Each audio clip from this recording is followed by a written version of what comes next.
Boa tarde, meu nome é Camila Martins de Oliveira, Camila com 2 L's. Eu quero começar agradecendo o convite da Andréia e do Paulo para estar aqui. E vou começar contando como é que foi esse convite, que eu acho que já diz um pouco desse lugar que eu tô, né? Em relação à poesia, aos meus escritos.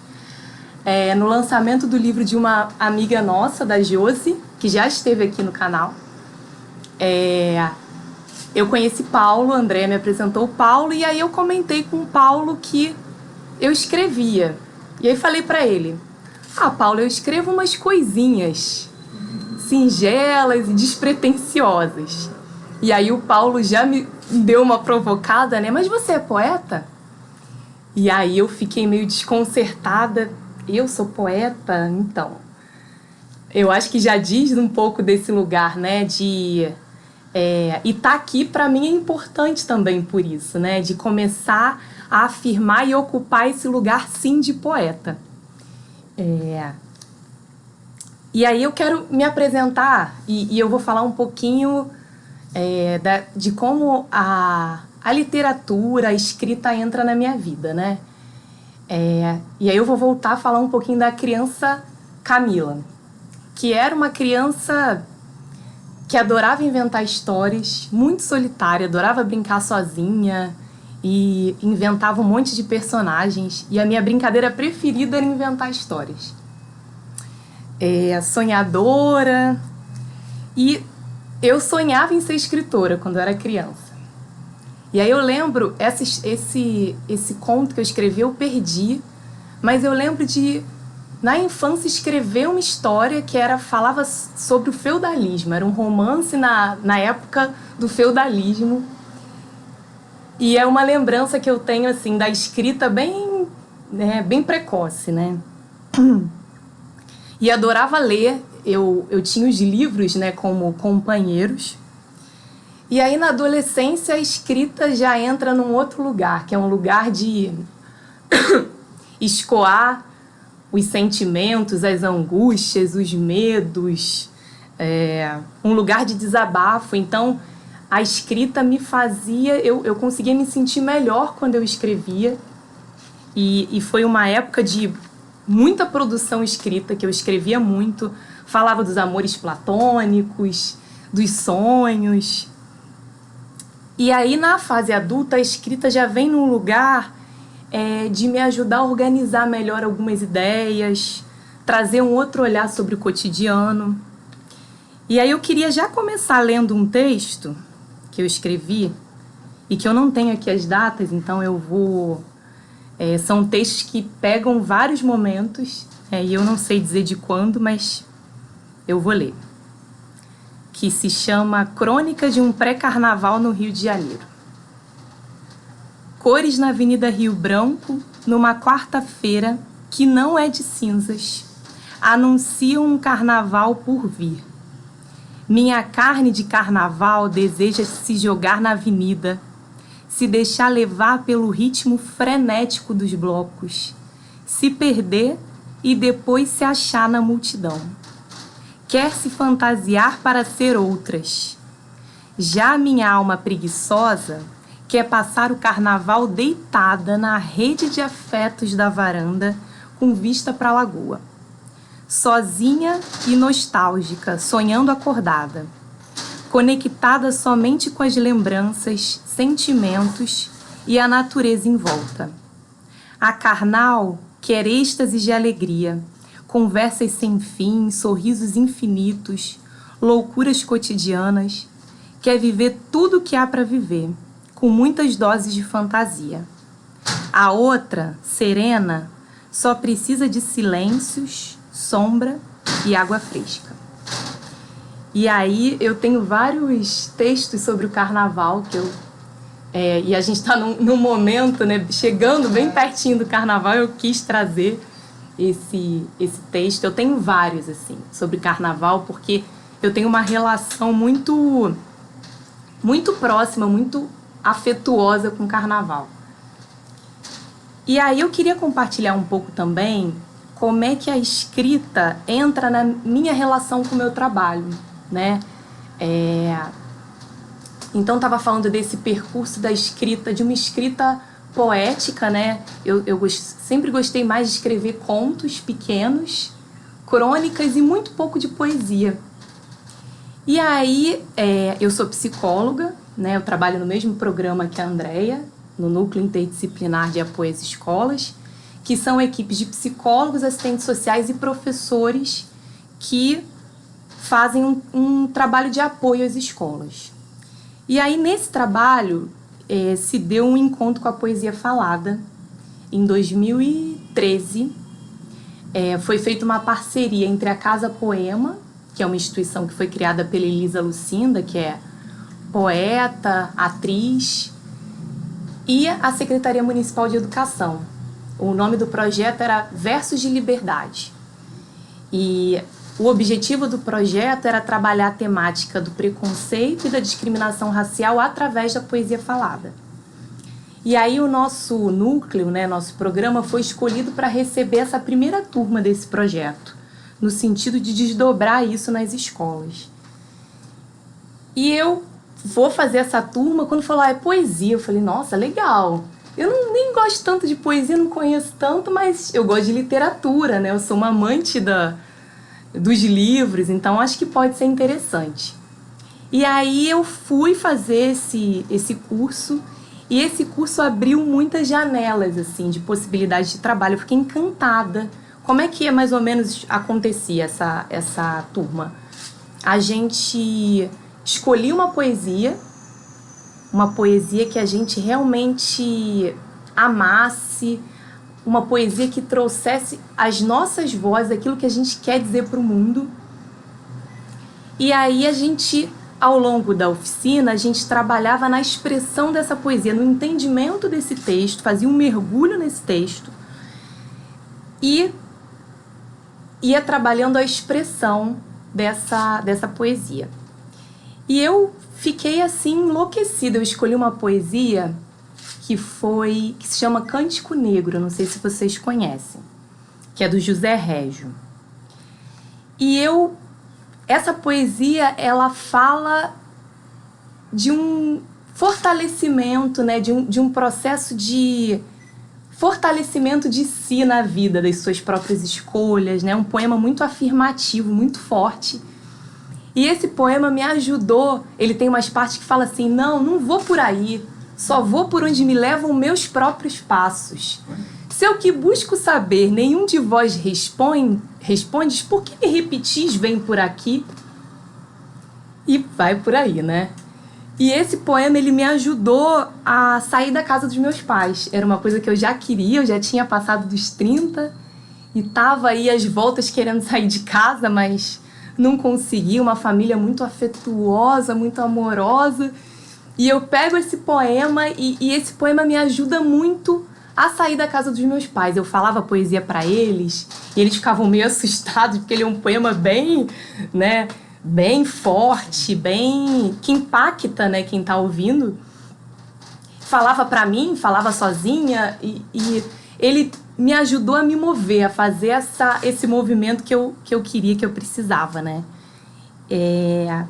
E aí eu faço um mergulho, a poesia não era algo próximo e a poesia vem para muito perto, né? E aí eu começo a ler poesia, a pensar junto com as minhas colegas, minhas parceiras de trabalho, né? Que na época era Júlia, Eliane, Estela. A gente começa a pensar como desdobrar esse trabalho na educação, né? Esse trabalho com a poesia falada. Como conectar com o pedagógico, com a sala de aula, né? Como a poesia pode ser uma ferramenta para ajudar o professor, por exemplo, a dar uma aula mais interessante, a produzir sentido, né, junto com os alunos para o que está sendo colocado. E aí a gente começa a pensar, a escrever sobre isso, elaborar uma proposta de trabalho mesmo para as escolas. A gente tem a parceria da Casa Poema por mais 2 anos. A Casa Poema fica de 2013 a 2015. E esse foi um período muito bacana porque foi uma oportunidade também de aprender mais sobre essa metodologia, né? de se aproximar do que era, porque aí a gente começa a fazer turmas junto com a equipe da Casa Poema. Turmas de professores e turmas de alunos. Eu trabalho na região da Quinta CRE, né, que é Madureira, Rocha Miranda, e aí acompanhei algumas turmas junto com a Casa Poema. Quando termina essa parceria com a Casa Poema, a gente já estava num momento de estar se sentindo mais apropriado dessa metodologia, até pelo tempo de vivência, né? E aí a gente banca, não, vamos fazer uma turma. Não tem mais a Casa Poema, né? Que foi maravilhoso, a gente aprendeu muito, eu sou muito grata. Mas a gente está aqui, né? A gente se aproximou desse trabalho, a gente acredita nesse trabalho, a gente acredita que a poesia, ela pode mover muita coisa dentro de uma escola, né? Então vamos fazer. Aí a gente faz a primeira turma em 2015 com professores de sala de leitura, que a gente acha que seria um público que trabalha diretamente com a leitura e com a escrita, então mais sensível e mais aberto a essa proposta, né? Aí a gente faz divulgação em reunião de coordenadores pedagógicos, de diretores, e aí formamos essa primeira turma. E foi assim, aí eu quero trazer alguns relatos, e já falo um pouquinho, e depois eu volto melhor, mas essa experiência me toma de um jeito tão forte, ela ocupa um espaço tão central na minha vida, que eu fui fazer o mestrado na UF em 2015. Quando eu vou para a UF, o meu projeto inicial era falar sobre as relações entre os profissionais de uma equipe interdisciplinar. Era na construção de um trabalho coletivo. Meu projeto ia um pouco por aí, dos desafios dessa construção coletiva, né, que a gente conhece tão bem, né, André? De perto, né, na carne. E era o que me movia. Só que aí, no mestrado, eu começo a compartilhar alguns trechos, alguns relatos de experiências com a poesia falada.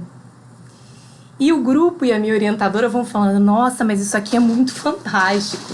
Eu acho que isso está vibrando mais do que o que você estava se propondo a debater, a trazer como tema de pesquisa, né? E eu começo a me empolgar e começo a trazer relatos e falar desse trabalho. E acabou se tornando o meu tema da dissertação, né? Que eu até trouxe ela aqui, que se chama Poesia Falada, a arte de deflagrar tráfegos no cotidiano escolar. Que aí eu começo a trazer e estudar e levantar os efeitos da presença da poesia falada no cotidiano escolar. O que a poesia monta e desmonta dentro de uma escola, né? O que ela provoca? O que acontece quando esse trabalho com a poesia falada, quando a poesia está dentro da escola, né? E aí eu fui usando meus relatos, né, de trabalho. Eu queria ler um que eu acho que é bem interessante e fala um pouquinho dessa chegada na educação, né?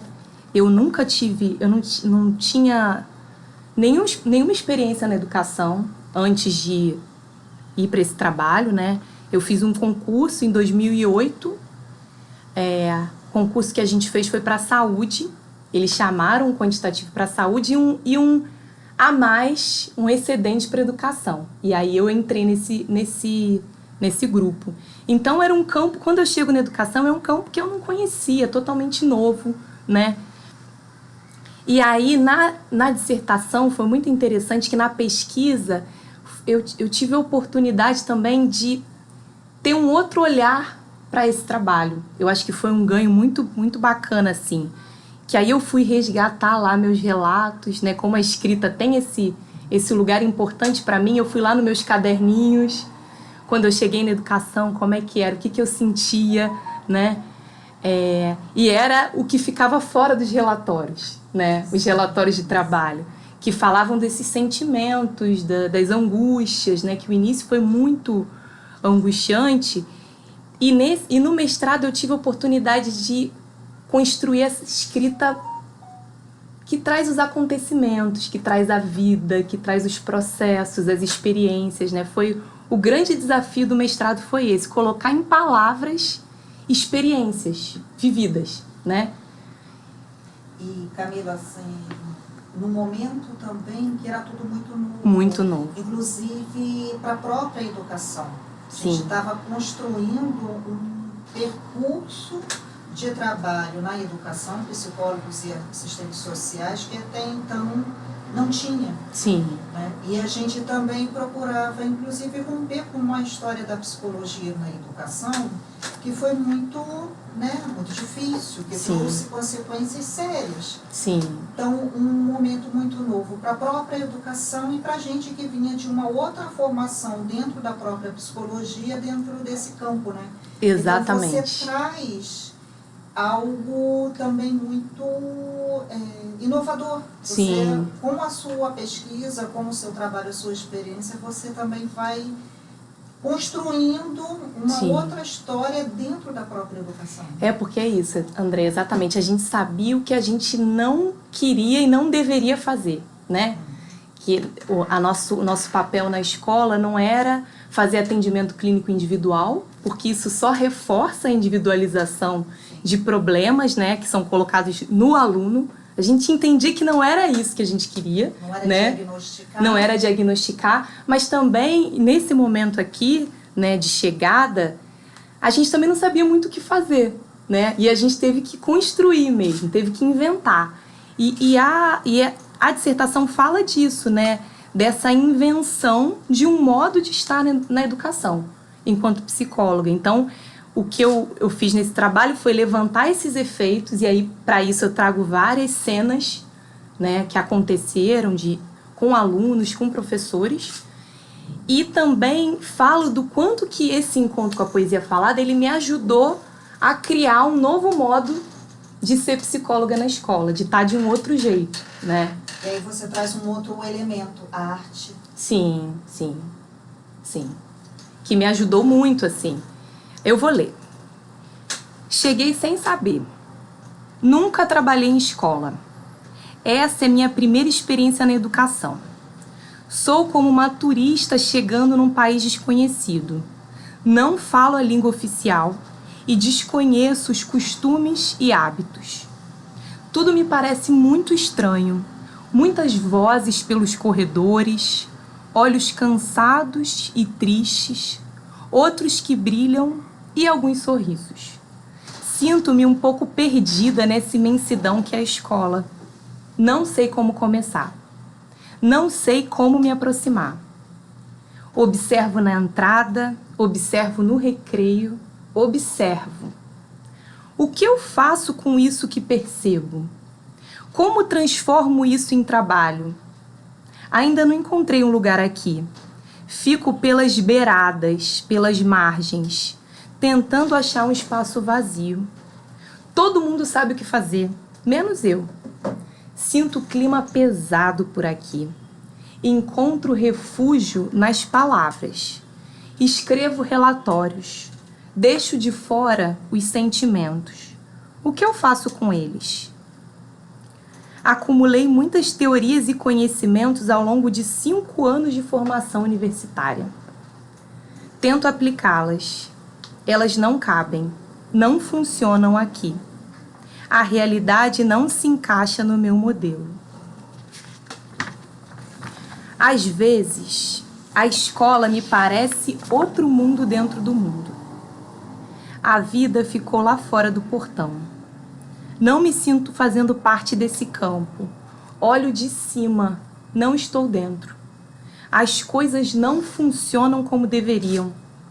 Queixo-me da atitude dos professores em relação aos alunos e sugiro mudanças. Oriento pais, alunos e professores a agir de forma diferente. As pessoas esperam que eu diga coisas que transformem a vida delas. Uma professora me procura e fala de um aluno muito bagunceiro. Ela não sabe o que fazer em relação a ele. Já tentou de tudo. Eu também não sei. Ela me pede para conversar com ele, eu aceito. o aluno carrega uma história difícil nas costas. Viu seu pai ser morto na sua frente. Ele é inquieto, não para um minuto. Ele não pode parar. O que eu faço com essa história? Converso com a professora na tentativa de sensibilizá-la. Para quê? Por quê? Estou emparedada. Não tenho para onde ir. O ar me falta. O olhar, ensinado a enxergar grandes mudanças, não consegue captar as miudezas do cotidiano. Cheiro de comida fresquinha e caseira. Feijão, arroz, carne e legumes preparados com amor. Cuidado e carinho através da comida. Merendeiras conversando com alunos. Afeto.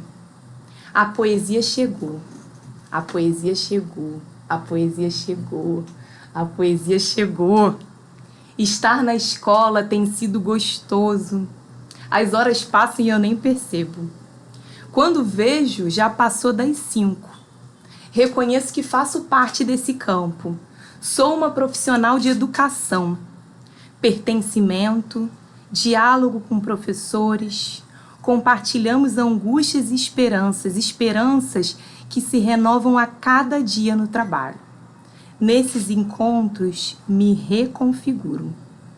Fazemos juntos. Eu fiz uma seleção de alguns trechos, que eu fiz um texto maior falando dessa chegada, né, desses movimentos. E aí eu dei uma enxugadinha, porque ele estava muito grande, para compartilhar. Porque eu acho legal que fala dessa chegada, né? E aí, nesse movimento de buscar uma escrita mais poética, uma escrita que traga, sim, as sensações, os afetos, o brilho no olho, né? O mal-estar, o frio na barriga.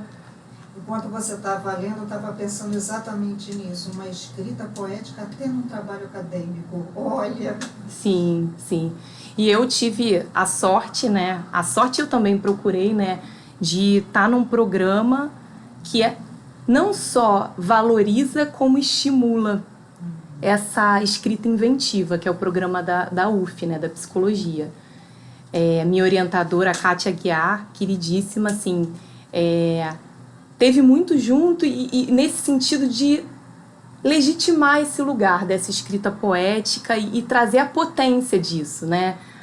Porque a minha angústia era, né? Foi um período muito bonito do mestrado, mas muito angustiante, porque eu me pegava muito... Eu achava que a minha escrita, a minha preocupação era, a minha escrita não está à altura do acontecimento que é esse trabalho para mim. E eu ficava muito às voltas com isso, assim, cara, esse texto tem que trazer a beleza que tem essa experiência, né? A força. E aí o tempo, né, os 2 anos foi isso, foi buscar essa escrita que trouxesse essa força. E eu acho que eu consegui. Foi um trabalho árduo, mas assim, eu tenho muito orgulho do que foi produzido aqui, do que eu pude compor, né? Claro que nessas parcerias que são importantes, que senão não seria possível, né? Mas eu tenho muito orgulho disso, né? Porque eu acho que foi um trabalho de desconstrução de um modo de escrita, né? E no início da pesquisa era isso. Eu compartilhava os textos que eu tinha escrito e aí os colegas falavam assim: mas isso é um relatório. Você tem um jeito muito relatório de escrever. Aí eu contava assim: hoje nós propomos tal e tal atividade. Eu estava descrevendo as atividades, né? E aí eles me perguntavam: tá, mas o que aconteceu? Teve alguma pergunta? Alguém disse que não queria fazer essa atividade? O que rolou, né? E aí o meu processo de escrita foi esse: sair desse relato, desse modo relatório, né? Que tem seu lugar e sua importância, né? Sem desmerecer de maneira nenhuma, mas o que eu estava buscando era outra coisa nesse momento aqui, né? Era trazer esses processos, era trazer essa vida, né? Essas experiências dentro da escola.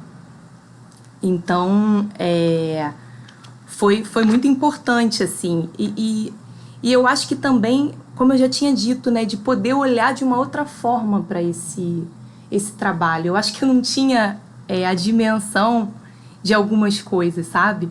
E aí eu mesmo me surpreendia, caramba, é isso, né? Quando eu colocava aqui no papel e conseguia organizar e lia, me deparava, eu falei, gente, isso é muito, muito fantástico, assim.